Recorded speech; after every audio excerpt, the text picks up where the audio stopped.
If we turn our backs and spit in his face, is God still gonna bless the USA? Years ago, locking our doors was a low priority. Crime was lower, morality was higher. Today, most parents worry about unlocked doors at night. You check the locks, turn on a porch light, make sure the kids are inside before dark. You don't do it because you're paranoid, you do it because you're responsible. Today, many of our doors are locked, but one remains wide open. It's not the front door, it's the digital one, and it opens quietly right into our homes. Greetings, Patriots. I'm Perry Green. Welcome to God in America, where faith and freedom are protected by truth, wisdom, and light. Today, I want to carefully address something called 764 without causing fear or panic. Unlike the popular 6-7, this is a term used by law enforcement to describe a loose network of online extremist abuse communities that target vulnerable minors through manipulation, coercion, blackmail, and psychological exploitation. The name itself is less important than the behavior behind it. Some online predators use anonymity, manipulation, and secrecy to harm vulnerable young people. This is not new. The tools have changed, but the tactics have not.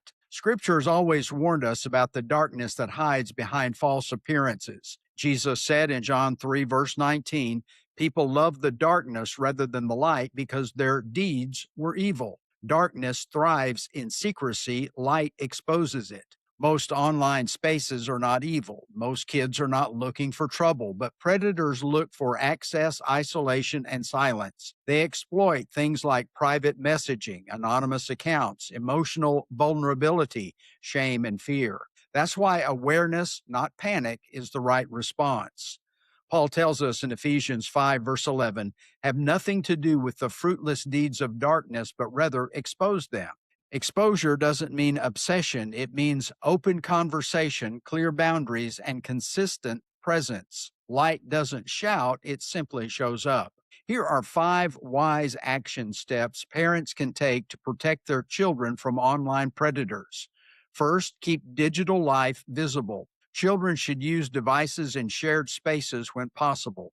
Privacy is healthy, but secrecy is not. Second, normalize conversation by asking your children questions like, who do you talk to online? What games or platforms do you use? Has anything ever made you uncomfortable?